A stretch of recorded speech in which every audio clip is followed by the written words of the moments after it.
श्री राधे कृष्णा।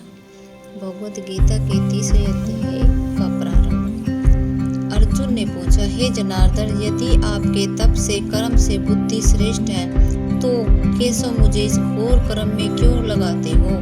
मिले हुए वचनों से आप मेरी बुद्धि को भ्रम में डाल रहे हैं। निश्चय करके मुझे बताइए जिससे मैं कल्याण को प्राप्त हूँ। श्री कृष्ण जी बोले, हे निष्पाप अर्जुन, मैं पहले समझा चुका हूँ कि इस लोक में दो प्रकार की निष्ठा कही है।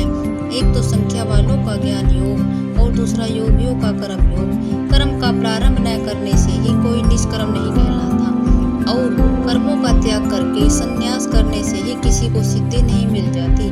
मनुष्य क्षण भर भी कर्म के बिना नहीं रह सकता।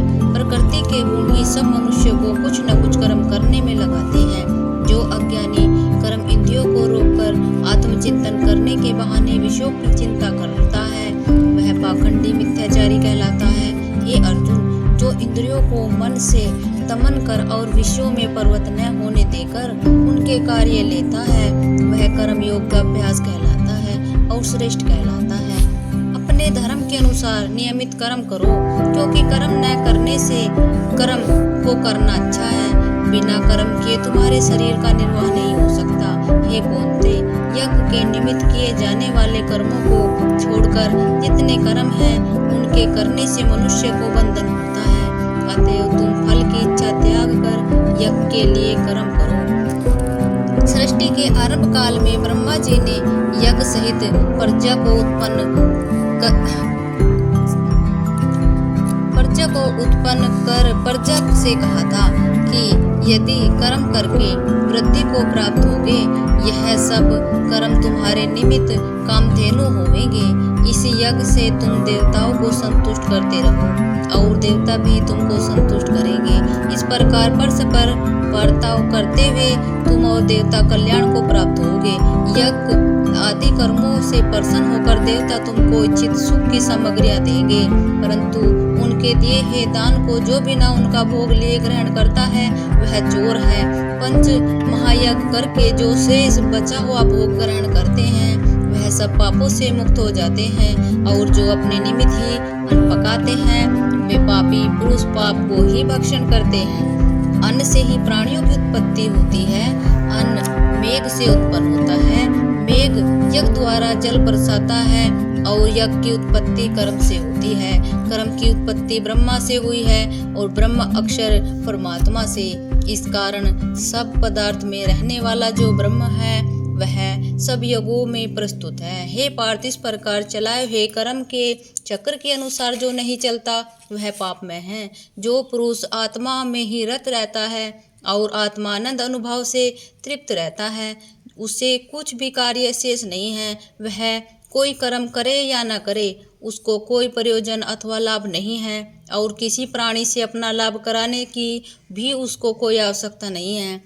इसलिए तुम भी फल की इच्छा त्याग कर कर्तव्य पालन करते रहो, क्योंकि फल की इच्छा को त्याग कर्म करने वाला पुरुष मोक्ष को प्राप्त होता है। राजा जनक आदि ने भी कर्म सिद्धि पाई है। इसी प्रकार इस लोक संग्रह को देखते हुए भी तुमको कर्म करना उचित है। श्रेष्ठ पुरुष जिस जिस कर्म को आचरण करते हैं दूसरे मनुष्य उसी मार्ग पर चलते हैं और जिसको प्रमाणित मानता है उसी के अनुसार सब उत्तम मानते हैं। हे पात्र, मुझको तीनों लोक में कुछ भी कर्म शेष न रहा है और न कोई प्राप्त वस्तु प्राप्त करनी है, फिर भी मैं कर्म करता ही रहता हूँ। यदि हम ही आलस्य रहित होकर कर्मों को नहीं करेंगे तो मनुष्य हर प्रकार से हमारे ही पथ का अनुसरण करेंगे। जो मैं ही कर्म न करूं तो सब लोग भी करने से नष्ट हो जावेंगे।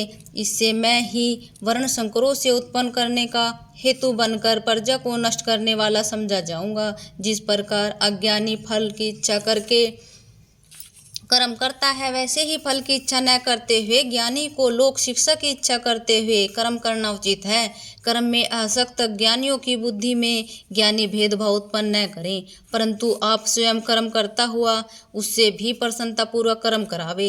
हे अर्जुन, सब कर्म प्रकृति के गुण से ही उत्पन्न होते हैं, परंतु जिनकी बुद्धि अहंकार से भ्रष्ट है ऐसे मूर्ख लोग समझते हैं कि हम करता है, परंतु जो गुण और कर्म के भोग को सच्चा तत्व जानता है वह ज्ञानी पुरुष यह समझकर इसमें आसक्त नहीं होता कि गुणों का यह खेल आपस में हो रहा है। हे अर्जुन, अध्यात्म बुद्धि से सब कर्मों को तुम मुझ में अर्पण करके कर्म फल की आशा छोड़कर संग्राम करो।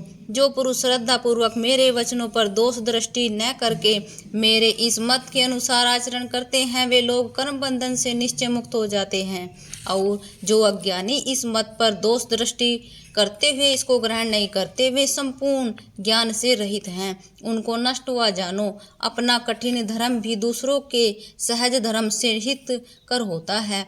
सब धर्म से मरना भी कल्याणकारक है, परंतु अन्य धर्म भयानक है। अर्जुन बोले, हे श्री कृष्ण, पुरुष को पाप करने की इच्छा न होते हुए भी कौन उसे पलात पाप के मार्ग में प्रवृत्त कराता है। श्री कृष्ण बोले, हे अर्जुन, रजोगुण से उत्पन्न होने वाला कर्म और क्रोध मनुष्य को पाप मार्ग में ले जाता है। इससे करके उत्पन्न इच्छा कभी तृप्त नहीं होती। ये महापापी और घोर शत्रु हैं, और जैसे धुएं से अग्नि, धूल से दर्पण और झिल्ली से गर्भ का बालक ढका रहता है, उसी प्रकार विषय की इच्छा से आत्मज्ञान ढका हुआ है। हे कुंती पुत्र, इस शत्रु काम को करके अज्ञानियों को ज्ञान अच्छित हुआ है। इंद्रिया, मन और बुद्धि इस काम के आश्रय स्थान हैं। इसके सहारे विषेच्छा ज्ञान को अच्छिदत करके जीव को मोहित कर लेता है। अतएव तुम सर्वप्रथम इंद्रियों को वश में करके ज्ञान और विज्ञान को नष्ट करने वाले इस पापी काम को जीतो। कहते हैं कि इंद्रियां प्रबल हैं और इंद्रियों के प्रबल मन है, इसको बुद्धि से परे है।